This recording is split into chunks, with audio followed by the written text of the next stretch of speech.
Hello दोस्तों, आज का हमारा जो प्रश्न है वो थोड़ा सा अलग हटके है।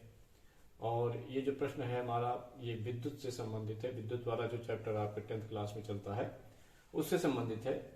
और साथ में ही इसमें जो आपने 9th में स्थितिज ऊर्जा के बारे में पढ़ा है उन दोनों का यहाँ पर रिलेशन है। जो वैद्युत ऊर्जा है और स्थितिज ऊर्जा है उन दोनों के संबंध से ही संबंधित ये प्रश्न है। चलिए प्रश्न को देखते हैं। प्रश्न देखिए क्या दिया हुआ है।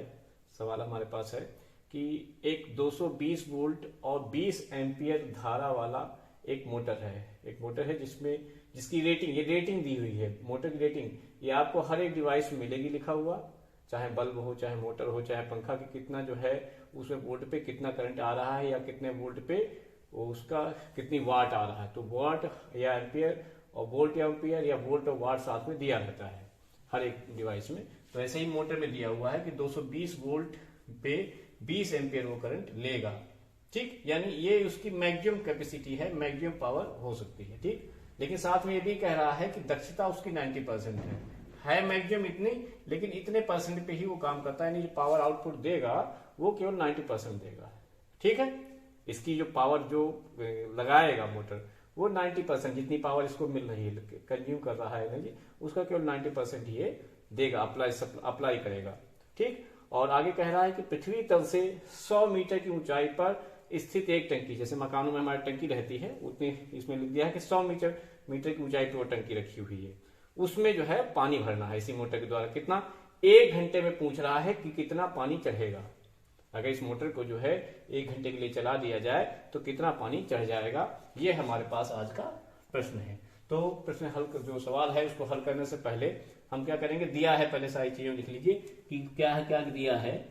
तो दिया हुआ में सारी बातें लिख लीजिए। दिया है, क्या क्या दिया है। पहली बात तो सबसे पहले जो मोटर की जो है वोल्टेज दिया हुआ है और धारा दी है। मोटर की वोल्टेज को आप V से हम रिप्रेजेंट कर सकते हैं, यानी विभव या विभवांतर, मोटर का विभवांतर। ठीक, या आप पूरा लिख लीजिए, मोटर का विभवांतर करके भी लिख सकते हैं या केवल विभवांतर भी लिख सकते हैं। तो मोटर का विभवांतर यानी उसके सिरों के बीच में इतना वोल्टेज दिया गया है। ठीक, या अप्लाइड वोल्टेज भी कर सकते हो। ठीक, लगाया गया विभवांतर भी आप इसको कह सकते हैं। ये है 220, इसको कोई सिंबल हम माने ले रहे हैं, मान लीजिए V है, वोल्टेज को V से रिप्रेजेंट करते हैं तो V हमने मान लिया, ये दे दिया है 220 वोल्ट। ठीक, अच्छा धारा, जो धारा इसमें जो आएगी, बहेगी, प्रवाहित होगी, वो प्रवाहित होने वाली जो धारा का मान है वो मान लीजिए I है और वो दे दिया है 20 एम्पियर। कितना दे दिया है? 20 एम्पियर। ठीक, साथ में कह रहा है दक्षता इसकी जो है 90%, तो ये भी लिख लीजिए, दक्षता 90%। ठीक, और टंकी की ऊंचाई कितनी है, ऊंचाई दे दी है। टंकी की ऊंचाई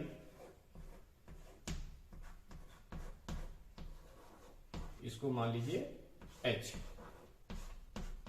ठीक, हमने मान लिया। ये दे दिया है 100 मीटर। कितना दिया है? 100 मीटर। ठीक, उसके बाद दिया है G का मान दे दिया है, जो गुरुत्वीय त्वरण होता है।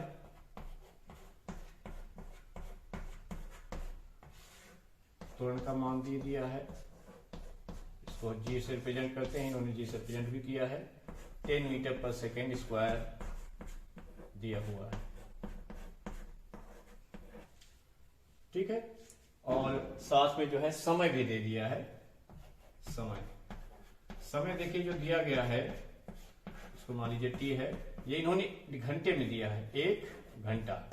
और हमारे पास जो है, जो यहाँ पे G का मान देखिए वो सेकेंड स्क्वायर में साथ में लिखा हुआ है।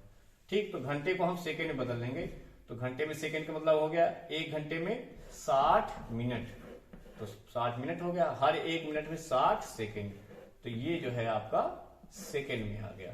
ठीक, तो ये आप हमारा आ गया 3600 सेकेंड।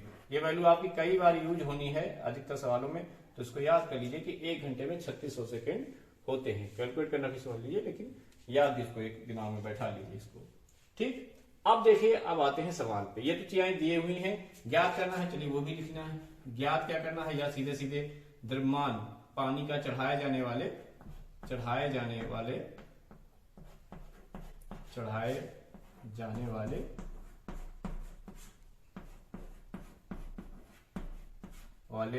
जल का द्रव्यमान, ये मान लीजिए दे दिया है, दिया नहीं, ये पूछा गया है, बराबर मान लिया, इसको m मान लेते हैं और ये लिख लिया क्वेश्चन मार्क, यानी हमको ये ज्ञात करना है। ठीक, अब यहाँ पे अब आइए सवाल पे। सवाल क्या कह रहा है कि जो भी ये पावर लगा रहा है, मोटर पावर जितनी लगा रहा है, जितनी पावर ये कंज्यूम कर रहा है, उसकी 90% लगा रहा है। ठीक है, और एनर्जी कितनी खर्च करेगा, फिर वो 1 घंटे तक चलाएगा। तो हम कुल ऊर्जा जो व्यय की गई है मोटर के द्वारा, वही ऊर्जा अप्लाई होगी किसमें, पानी को ऊपर चढ़ाने में। ठीक है, तो इस बात को ही समझिएगा कि मोटर द्वारा लगाई गई ऊर्जा, इसी की ऊर्जा पानी किसके द्वारा चढ़ा, मोटर के तो ऊर्जा द्वारा। मोटर जो कार्य कर रही है, मोटर द्वारा किया गया कार्य, वही इस पे जो है कि अब जो पानी पे कार्य होगा। कार्य क्या है, ऊर्जा है। तो हमको वास्तविकता में क्या निकालनी है, ऊर्जा निकालनी है कि मोटर द्वारा कितनी ऊर्जा खर्च की जाएगी 1 घंटे में। ठीक है, व्यय ऊर्जा, या मोटर द्वारा 1 घंटे में किया गया कार्य, वही जो है पानी को ऊपर तक चढ़ाएगा। ठीक, तो यहां पे हम क्या लिखेंगे, लिख लीजिए मोटर द्वारा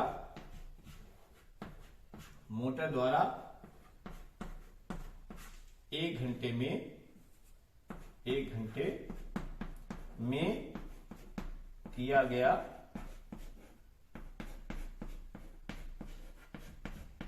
कार्य। ठीक, ये कितना होगा, यही मोटर द्वारा 1 घंटे में व्यय ऊर्जा, मोटर द्वारा 1 घंटे में व्यय ऊर्जा। ठीक, वे ऊर्जा क्या होती है, ऊर्जा हमको मालूम है, ऊर्जा का मतलब क्या है, पावर, शक्ति। ठीक, शक्ति गुणे समय। ठीक, ये फार्मूला आपको मालूम है, P = W/T होता है, तो W = होता है ना P × T। ठीक, यहां से आप इसको देख सकते हैं, इस फार्मूले को, वाले इसको भी मिटा दे रहे हैं।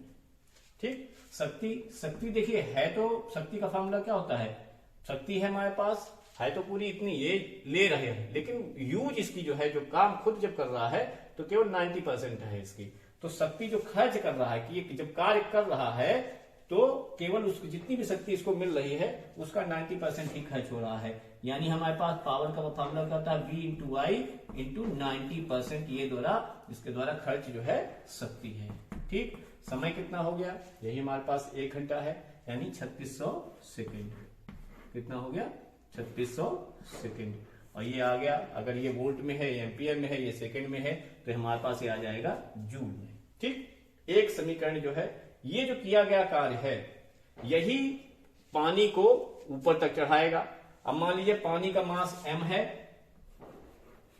ठीक, और गुरुत्वीय त्वरण g है, और h ऊंचाई तक ले जाना है। तो ये जो किया गया कार्य है, यही जो है उसकी स्थितिज ऊर्जा के रूप में संरक्षित हो जाएगा, पानी की स्थितिज ऊर्जा के रूप में संरक्षित हो जाएगा। अब यहां से ही हमको m कैलकुलेट कर लीजिए, VI × 90%, परसेंट का मतलब परसेंट यानी 100, और गुणे 3600।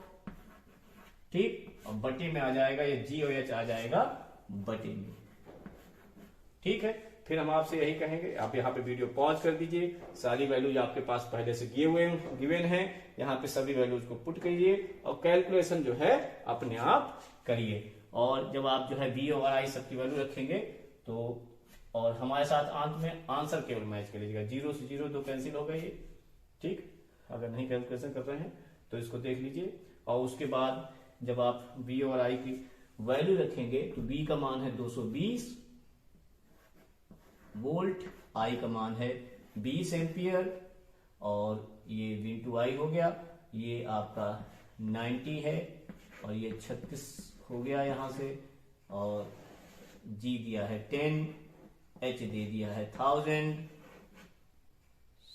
100 मीटर दिया हुआ है तो 100 रहेगा। 1 2 3, 1 2 3।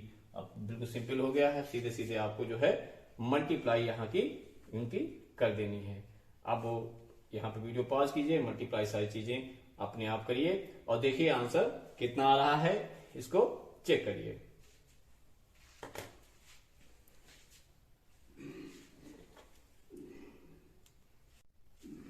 अब देखिए सभी लोग कैलकुलेशन कर चुके होंगे, जो भी आपके कैलकुलेशन में आंसर आया है उसको जो है कमेंट में सब लोग लिख के बताइए कितना आया है। बाद जो हमारा आंसर यहाँ पे मल्टीप्लाई करके आएगा वो मल्टीप्लाई करके आएगा 14,000, ये आंसर जो आ रहा है 22-24, ये 14,256।